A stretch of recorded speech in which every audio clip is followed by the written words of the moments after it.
الحمد لله رب العالمين والعاقبة للمتقين والصلاة والسلام على أشرف الأنبياء والرسل وخاتم النبيين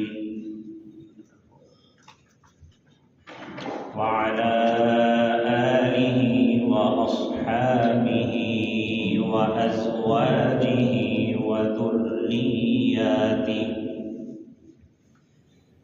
وأتباعه أجمعين.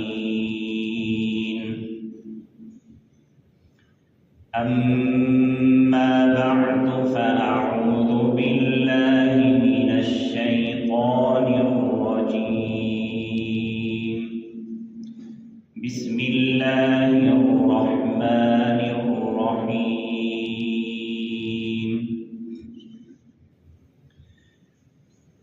ألم تروا أن الله سخر لكم ما في السماوات وما في الأرض وأسبغ عليكم نعمه ظاهرة وباطنة ومن الناس من يجادل في الله بغير علم ولا هدى ولا كتاب منير. صدق الله مولانا العظيم وبلغنا رسوله النبي الكريم ونحن على ذلك لمن الشاهدين والشاكرين والحمد لله رب العالمين.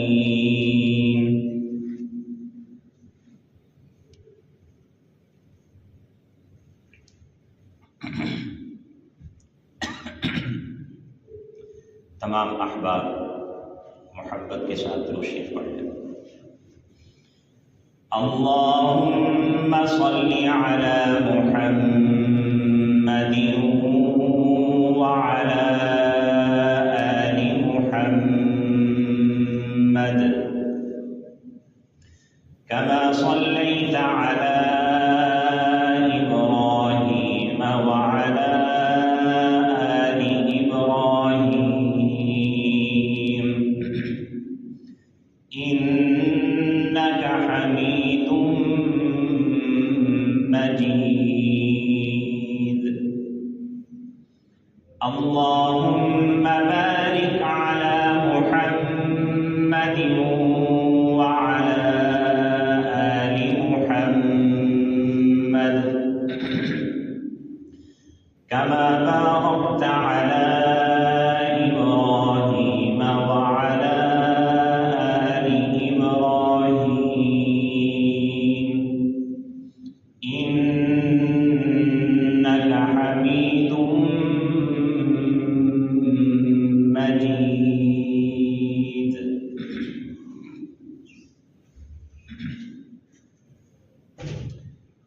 میرے انتہائی واجب الاحترام معزز سامعین، ذی قدر ذی وقار، بزرگوں، بھائیوں، عزیزوں، السلام علیکم.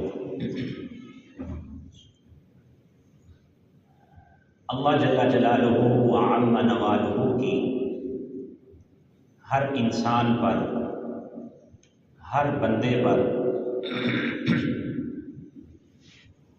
بے شمار نعمتیں برس رہی ہیں، اور اللہ رب العزت کی نعمتوں سے ہر انسان مستفید ہو رہا ہے.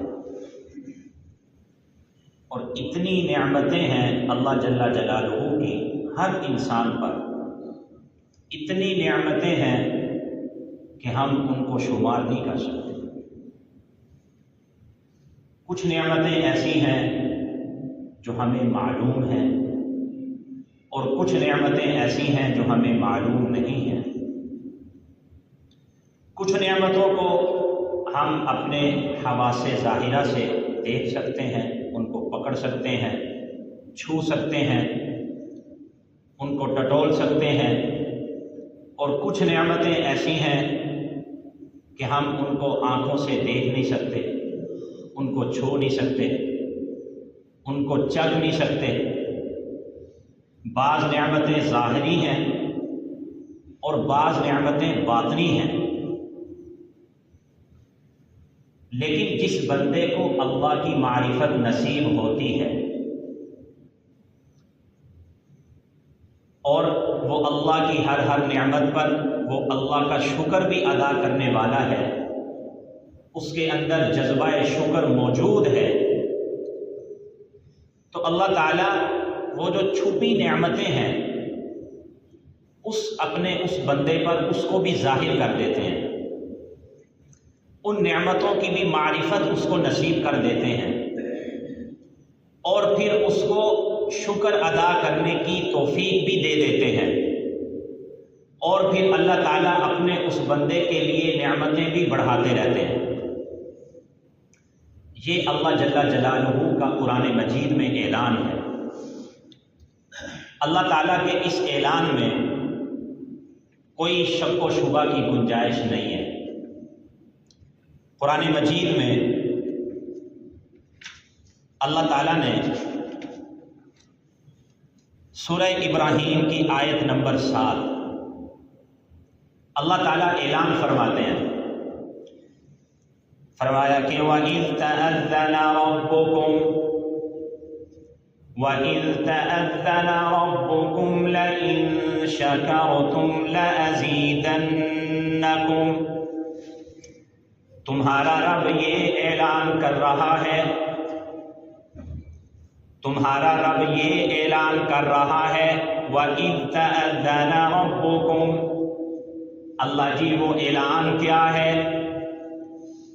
فرمایا کہ لَئِن شَكَرْتُمْ، وہ اعلان یہ ہے لَئِن شَكَرْتُمْ، اگر تم میری نعمتوں کا شکر ادا کرتے رہو گے۔ اللہ تعالیٰ شرط لگا رہے ہیں لَئِن شَكَرْتُمْ، اگر تم شکر ادا کرتے رہو گے۔ ہماری باری میں اللہ نے صرف اتنی بات کہی، شرط لگائی لَئِن شَكَرْتُمْ، اگر تم شکر ادا کرتے رہو گے۔ آگے اللہ نے اپنی باری میں 2 چیزوں کا اضافہ فرمایا، ایک لام تاکید کا، دوسرا نون ثقیلہ کا۔ یہ 2 حرف عربی میں جب کسی حرف میں آ جاتے ہیں تو اس میں ڈبل تاکید پیدا ہو جاتی ہے، اس میں ڈبل پختگی پیدا ہو جاتی ہے۔ اللہ فرماتے ہیں کہ اگر تم میری نعمتوں کا شکر ادا کرتے رہو گے تو میں یقینی طور پر تمہارے اوپر اپنی نعمتیں بڑھاتا رہوں گا۔ شرط لگا دی کہ اگر تم میری نعمتوں کا شکر ادا کرو گے لَأَزِيدَنَّكُمْ، میں رب ذوالجلال یہ اعلان کرتا ہوں کہ میں اپنی نعمتیں تم پر بڑھاتا رہوں گا، اضافہ کرتا رہوں گا۔ یہ اللہ کا وعدہ ہے، لیکن فرمایا کہ وَلَئِن كَفَرْتُمْ، اگر تم میری نعمتوں کی ناشکری کرو گے تو صرف یہ نہیں کہ اور نعمتیں بڑھاؤں، بلکہ جو نعمتیں دے رکھی ہوں گی وہ بھی چھین لوں گا۔ اگر تم میری نعمتوں کی ناشکری کرو گے تو اللہ تعالیٰ نے اس آیت میں یہ اعلان فرمایا۔ تو اللہ تعالیٰ کے ہم شاکر بندے بن جائیں۔ کون سے بندے؟ شاکر، کہ دل میں شکر ہو اللہ کا، زبان میں حمد ہو، اللہ کی تعریف ہو، اللہ کی تعریف ہو۔ کسی مخلوق کے سامنے شکوے نہیں کرنے چاہیے، کسی بندے کے سامنے شکوے نہیں کرنے چاہیے، اللہ کے سامنے بھی نہیں کرنے چاہیے، لیکن اگر کرنے پڑ جائیں اللہ کی مخلوق کے سامنے نہیں، خود رب ذوالجلال کے سامنے رکھو۔ غزوہ جب نبی علیہ السلام طائف میں گئے تھے، طائف میں گئے، انہوں نے پتھر مارے، تو نبی علیہ السلام نے کیا فرمایا تھا؟ اللہم انی اشکو، اے اللہ میں تجھ سے شکایت کرتا ہوں۔ حضرت یعقوب علیہ السلام فرما رہے ہیں، حضرت یوسف علیہ السلام کا غم دل میں موجود ہے۔ قال انما اشکو بثی وحزنی، بیٹوں نے کہا، گھر والوں نے کہا کہ یوسف کو بھول جاؤ۔ حضرت یعقوب کہنے لگے تم لوگوں کو کیا ہے، میں تو اپنے رب سے شکوہ شکایت کر رہا ہوں۔ تو شکوہ شکایت اللہ کے سامنے، مخلوق کے سامنے نہیں۔ تو فرمایا کہ تم میرے شاکر شکر گزار بندے بن جاؤ تو میں تمہاری نعمتیں بڑھاتا رہوں۔ ایک اور آیت میں پڑھ کر سناتا ہوں، سورہ لقمان کی بڑی پیاری آیت ہے، سورہ لقمان کی آیت نمبر 20۔ فرمایا کہ أَلَمْ تَرَوْا أَنَّ اللَّهَ سَخَّرَ لَكُم مَّا فِي السَّمَاوَاتِ وَمَا فِي الْأَرْضِ۔ أَلَمْ تَرَوْا، اے لوگوں کیا تم دیکھتے نہیں ہو؟ میں نے تمہیں آنکھیں دے رکھی ہیں تو تم اپنی آنکھوں سے دیکھتے کیوں نہیں ہو؟ کیا؟ ان اللہ سخر لکم، کہ بے شک اللہ نے تمہارے تابع کر دیا، تمہاری خدمت میں لگا دیا، تمہارے تابع کر دیا، تمہاری ڈیوٹی میں لگا دیا۔ کیا لگا دیا؟ فرمایا کہ ما فی السماوات وما فی الارض، جو کچھ آسمانوں میں ہے، وما فی الارض، اور جو کچھ زمین میں ہے۔ پھر سنیے، اللہ فرما رہے ہیں کہ ان اللہ سخر لکم۔ اس آیت کی گہرائی میں اتریے ذرا۔ اللہ فرما رہے ہیں ان اللہ سخر لکم، کہ میں رب ذوالجلال نے تمہاری خدمت میں لگا دیا۔ یا اللہ کس کو لگا دیا؟ خود فرمایا ما فی السماوات، جو کچھ آسمانوں میں ہے، اللہ کے فرشتے تمہاری خدمت میں لگے ہیں، تمہاری حفاظت کے لیے مقرر کر دیے۔ آسمان پر یہ سجے ستارے سیارے ہیں، فرمایا تمہاری خدمت میں لگا دیے۔ سورج کو دیکھو، روزانہ مشرق سے طلوع ہو رہا ہے، پوری دنیا کو اپنی روشنی سے مستفید کر رہا ہے، اور وہ روزانہ اپنی ڈیوٹی پہ طلوع ہو رہا ہے، اور اس پر سورج کوئی معاوضہ، کوئی اجرت نہیں لیتا، فری میں اللہ نے ڈیوٹی میں لگایا ہوا ہے۔ اور تمہارے باغات پک رہے ہیں، فصلیں پک رہی ہیں، تمہارے غلے پک رہے ہیں، تم سالوں کا حساب سورج سے کرتے ہو، مہینوں کا حساب سورج سے کرتے ہو، اور چاند کو دیکھو کہ وہ بڑھتا بڑھتا ایک گول ٹکیا کی شکل اختیار کر جاتا ہے، اس سے تمہاری فصلوں میں، تمہارے پھلوں میں شیرینی پیدا ہوتی ہے، رس پیدا ہوتا ہے، اور پھر فرمایا کہ وہ گڑتا رہتا ہے، گڑتا رہتا ہے، کالعرجون القدیم، وہ کھجور کی پرانی شاخ کی طرح ہو جاتا ہے، پرانی ٹہنی کی طرح گڑتا رہتا ہے، گڑتا رہتا ہے۔ فرمایا کہ چاند سورج یہ تمہارے تابع، تمہاری خدمت میں لگے ہوئے ہیں۔ اور ایک کسان کو دیکھو کہ وہ زمین کو ہموار کرتا ہے، اور اس میں ایک تخم، ایک بیج لگا کر اپنے گھر واپس آ جاتا ہے۔ کسان کا یہی کام ہے نا، کہ ایک کسان کا کام کیا ہے؟ فرمایا کہ کسان کا کام یہ ہے کہ وہ صبح سویرے اپنے کھیتوں میں جاتا ہے، ہل چلاتا ہے، زمین کے سینے کو ہموار کرتا ہے، اور پھر اس میں بیج لگاتا ہے، اور پھر گھر واپس آ جاتا ہے۔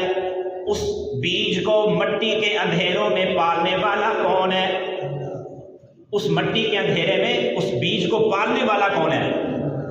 اس مٹی کے اندھیرے میں اس بیج کو پال کر، اس ایک بیج سے سینکڑوں بیج پیدا کر کے تمہاری جولیوں میں ڈالنے والا کون ہے؟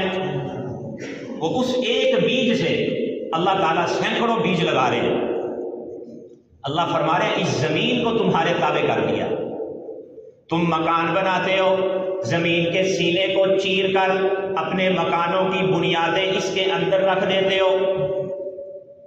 اگرچہ کوئی گناہ گار ہے، زمین بھی اللہ کی مخلوق ہے، لیکن اللہ نے اس کو ہماری خدمت میں لگا دیا.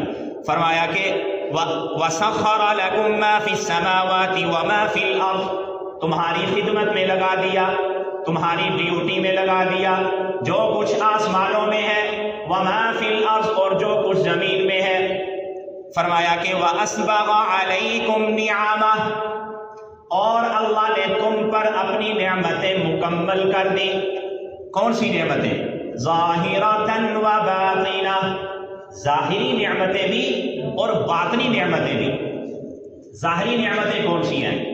اللہ نے اتنی خوبصورت شکل بنائی، آنکھیں، دو آنکھیں بڑی مناسب جگہ پہ اور برابر آنکھیں بنائی، کانوں کو اپنی مناسب جگہ پہ رکھا، ہونٹوں کو مناسب جگہ پہ رکھا، ناک کو مناسب جگہ پہ لگایا، ہاتھوں کو مناسب جگہ پہ رکھا، اور بیوی بچے ہیں، مال و دولت ہے، گھر بار ہے، اور خدا جانے کیا کیا ظاہری نعمتیں ہیں. اور پھر فرمایا وباطنۃ، چھپی نعمتیں. اللہ نے اسلام اور ایمان کی دولت عطا فرمائی، اللہ کی معرفت، اللہ کی محبت نصیب ہو گئی، نبی کریم صلی اللہ علیہ وسلم کی محبت نصیب ہو گئی.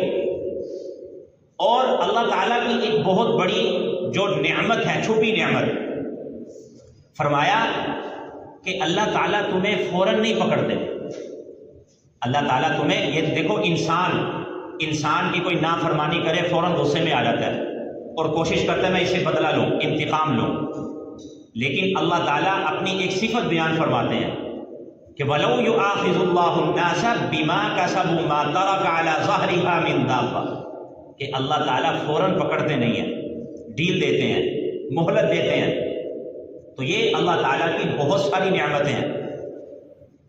فرمایا کہ اتنی نعمتیں اللہ کی، ہر انسان اس سے مستفید ہو رہا ہے، لیکن آگے لوگوں کا سلوک دیکھو، سارے نہیں. فرمایا کہ وَمِنَ النَّاسِ مَن يُجَادِلُ فِي اللَّهِ، لوگوں میں سے کچھ لوگ ایسے ہیں مَن يُجَادِلُ فِي اللَّهِ، کہ جو پھر بھی اللہ کے بارے میں جھگڑتے ہیں، اللہ کی ذات کے بارے میں اللہ کا انکار کرتے ہیں، اللہ کی ذات کا، اللہ کی صفات کا. فرمایا ان ساری نعمتوں کے باوجود وہ اللہ کے بارے میں جھگڑتے ہیں. بغیر علم، بغیر کسی علم کے، ولا ہدن، بغیر کسی ہدایت کے، ولا کتاب منیر، بغیر کسی روشن کتاب کے، کہ ان کے پاس کوئی دلیل نہیں ہے، لیکن وہ اللہ کے بارے میں جھگڑتے ہیں، اللہ کی ذات کے بارے میں جھگڑتے ہیں. تو اللہ تعالیٰ نے یہاں ایک شکوہ کیا انسانوں سے کہ ساری نعمتیں انسان اللہ کی کھا رہا ہے، استعمال کر رہا ہے، پہن رہا ہے، لیکن جھگڑتا اللہ کے بارے میں، اور سب کے بارے میں نہیں. جو اللہ کی ذات کے منکر ہیں، کافر ہیں، ان کے بارے میں فرمایا.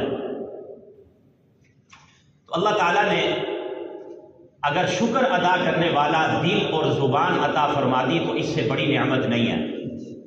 ایک اور آیت میں آپ کے سامنے پڑھتا ہوں، سورہ بقرہ کی. ہم بھی وہ دعا ہر نماز میں نمازی مانگتے ہیں، اور حج کرنے والے بھی وہ دعا کو مانگتے ہیں. سورہ بقرہ کی آیت نمبر ہے 196. یہاں اللہ تعالیٰ نے حج اور عمرے کا ذکر کیا ہے. فرمایا کہ وَأَتِمُّ الْحَجَّ وَالْعُمْرَةَ لِلَّهِ، کہ اللہ کے لیے حج کو اور عمرے کو پورا کرو. آگے یہ دو رکوع چلتے ہیں، حج کے مسائل ہیں، عمرے کے مسائل ہیں، حج کی اقسام ہیں. حج کی اقسام بیان فرمائی، حاجی صاحب کی بھی اقسام بیان فرمائی کہ حاجیوں کی بھی قسمیں ہیں. فرمایا کہ بعض لوگ ایسے ہیں فَمِنَ النَّاسِ مَن يَقُولُ رَبَّنَا آتِنَا فِي الدُّنْيَا، کہ جو حج کرنے جاتے ہیں، اللہ کے گھر جاتے ہیں، وہاں جا کر اللہ سے یوں دعا مانگتے ہیں، اللہ سے التجا کرتے ہیں، رَبَّنَا آتِنَا فِي الدُّنْيَا، اے اللہ تو ہمیں دنیا عطا کر دے، جو کچھ دینا دنیا میں دے دے. بس دنیا کی فکر ہے، اور دنیا کے لیے وہاں گئے دنیا کا مال مل جائے، دنیا کی دولت مل جائے، دنیا کی شہرت مل جائے، دنیا کا خزانہ مل جائے، بس اور بس دنیا مل جائے۔ فرمایا دنیا کی رٹیں لگائی ہوئی ہیں۔ وَمَا لَهُ فِي الْآخِرَةِ مِنْ خَلَاقٍ، فرمایا اس کے جتنے مقدر میں ہوگا اس کو دوں گا، لیکن آخرت میں اس کا کوئی حصہ نہیں ہوگا۔ کہ حج کرنے گیا ہوا ہے، وہاں جا کر بھی دنیا مانگ رہا ہے بس، فرمایا اس کو آخرت میں کچھ بھی نہیں دوں گا، اس نے آخرت مانگی نہیں۔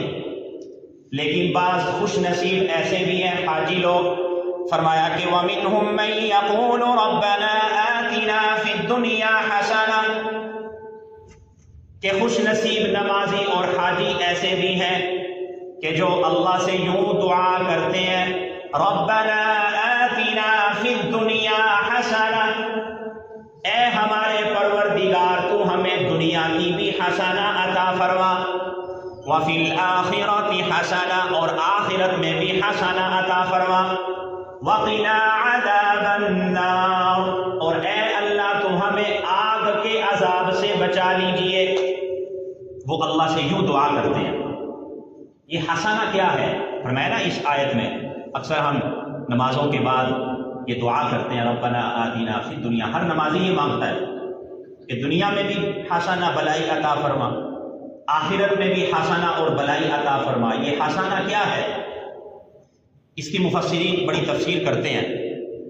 اس کی تفسیر میں لکھتے ہیں حسنہ کیا ہے؟ العفاف فی الصحہ، العفاف فی الصحہ وکفاف المال، کہ اللہ کی طرف سے صحت میں عافیت مل جانا، صحت میں عافیت، تندرستی، صحت میں عافیت، وکفاف المال، اور اتنا مال مل جانا کہ جس سے تیری ساری ضرورتیں پوری ہو جائیں۔ یہ مطلب ہے حسنہ کا، کہ اے اللہ مجھے دنیا میں حسنہ عطا فرما، کہ صحت و تندرستی میں عافیت، اور مال میں کہ اتنا مال کہ میری ساری ضرورتیں اے اللہ پوری کر دے۔ یہ عافیت بہت بڑی چیز ہے۔ نبی کریم صلی اللہ علیہ وسلم نے ایک حدیث میں فرمایا سَلُوا اللَّهَ الْعَفْوَ وَالْعَافِيَةَ، کہ اے لوگوں اللہ سے معافی اور عافیت مانگا کرو، عافیت مانگا کرو، عافیت کہ اللہ مجھے جان کی طرف سے سلامتی عطا فرما، عزت و آبرو کی طرف سے سلامتی عطا فرما، بیوی بچوں کی طرف سے سلامتی عطا فرما، گھر بار کی طرف سے، تجارت مال و دولت کی طرف سے عافیت، عزیز و اقارب رشتہ دار بہن بھائی ان سب کی طرف سے مجھے عافیت عطا فرما۔ تو حضور فرما رہے ہیں اللہ سے عافیت مانگا کرو۔ آگے ایک بات فرمائی، کیا فرمایا؟ یہ ذرا توجہ سے فرمایا کہ فَإِنَّ أَحَدًا لَمْ يُعْطَى بَعْدَ الْيَقِينِ خَيْرًا مِنَ الْعَافِيَةِ، کہ اللہ پر ایمان لانے کے بعد جو سب سے بڑی نعمت ہے وہ عافیت ہے، اس عافیت سے بڑھ کر کوئی اور دولت نہیں ہو سکتی۔ فرمایا سب سے بڑی عافیت ہے، تو عافیت اللہ سے مانگا کرو۔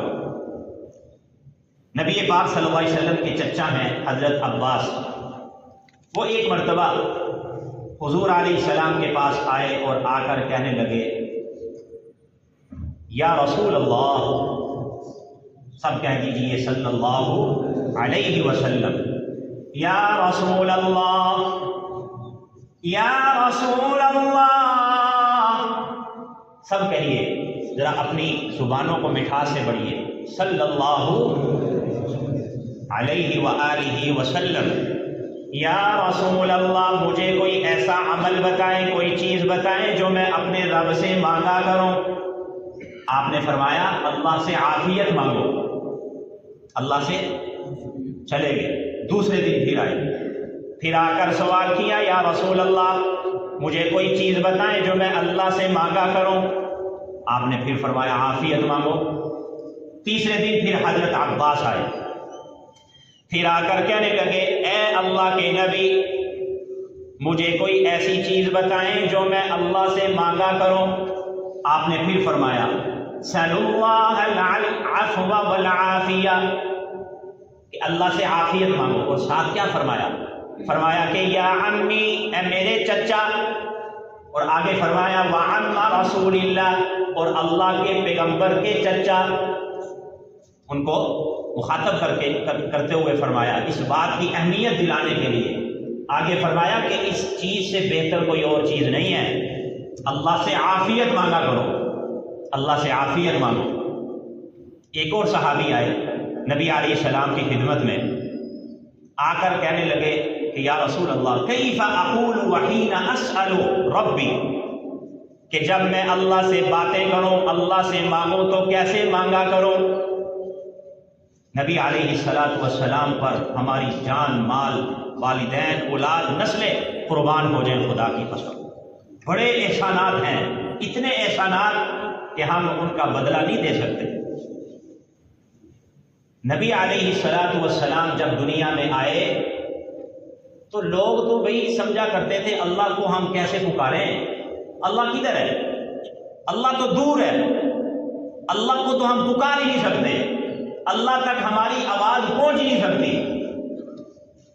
تو انہوں نے نہ جانے کتنے خدا گڑھ لیے تھے، کروڑوں خدا گڑھ لیے۔ یہ نبی علیہ السلام کے احسانات ہیں کہ ہمیں سچے رب کے سامنے جھکا دیا اور ہمیں بتایا کہ اللہ سے مانگو، مخلوق کا تعلق بحال کیا۔ جو اللہ کے ساتھ مخلوق کا تعلق تھا کٹ گیا تھا، بھول گئی تھی انسانیت اللہ کیا ہے۔ تو نبی علیہ السلام آئے تو انسانیت کا رشتہ اللہ کے ساتھ مضبوط کیا۔ تو صحابی کہنے لگے یا رسول اللہ میں اللہ سے کن الفاظ میں مانگا کروں، مجھے کوئی دعا سکھلائیں۔ آپ نے فرمایا یوں کہا کر اللہم اغفر لی وارحمنی وعافنی وارزقنی، یہ 4 کلمات سکھائے۔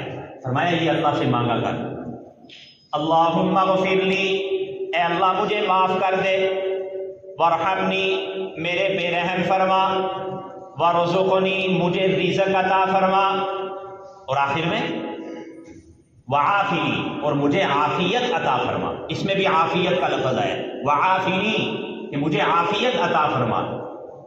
حضور علیہ السلام پہلے ایک ایک بات فرما رہے تھے، اللہم اغفر لی، آگے وارحمنی وارزقنی وعافنی، بیان فرمایا، پھر فرمایا یجمع لک اصابعہ الا الابہام، آپ نے اپنی انگلیوں کو ایسے ساتھ اکٹھے ملایا، یہ جو انگوٹھا ہے اس کو سائیڈ میں رکھا، پھر آپ نے فرمایا فإن هؤلاء یجمع لک دنیاک وآخرتک، کہ اے میرے صحابی اس دعا میں اللہ نے تیرے لیے دنیا بھی جمع کر دی اور آخرت بھی جمع کر دی، کہ اس دعا میں دنیا بھی ہے اور آخرت بھی ہے۔ نبی علیہ السلام کی جو مسنون دعائیں ہیں وہ دعائیں یاد کریں، وہ دعائیں۔ علامہ ابن جزری رحمۃ اللہ علیہ نے 2 کتابیں لکھی ہیں اس پر، ایک حصن الحسین اور ایک ہے عدۃ حصن الحسین۔ اس میں انہوں نے 26 حدیث کی کتابوں میں جو دعائیں حضور علیہ السلام کی منقول ہیں وہ یہاں اکٹھی کی ہیں، اور کون سی دعا کس لیے پڑھتے ہیں وہ بھی لکھا ہے انہوں نے۔ حصن الحسین ایک یہ کتاب ہے، یہ ضخیم ہے، عدۃ الحصن الحسین یہ اس کا خلاصہ ہے۔ حصن حسین کا مطلب یہ ہوتا ہے مضبوط قلعہ، مضبوط قلعہ۔ تو نبی علیہ السلام کا کوئی لمحہ ایسا نہیں تھا جس میں اللہ کا ذکر نہ ہوتا ہو، صبح سے شام تک، شام سے صبح تک اللہ کا ذکر۔ وہ دعائیں ہیں نبی علیہ السلام کی اور مقبول دعائیں ہیں۔ ایک ہے ہم اپنے الفاظ میں مانگیں، ایک ہے جو نبی علیہ السلام بتا کر گئے، انہی دعاؤں کو سیکھ کر انہی کو اللہ کے سامنے پیش کیا جائے، وہ تو پہلے سے ہی مقبول ہیں، تو وہ ہمارے حق میں بھی کیا ہو جائیں گی، قبول ہو جائیں گی۔ تو نبی علیہ السلام کی جو دعائیں ہیں ان کو یاد کریں۔ ایک دعا میں آپ کے سامنے سناتا ہوں۔ حضرت عبداللہ ابن عمر وہ روایت کرتے ہیں کہ نبی علیہ السلام صبح شام یہ دعا پڑھا کرتے تھے، صبح شام۔ یہ کلمات میں پڑھ کے سناتا ہوں، اس کو یاد کر لیں۔ اللہم انی اسألک العفو والعافیہ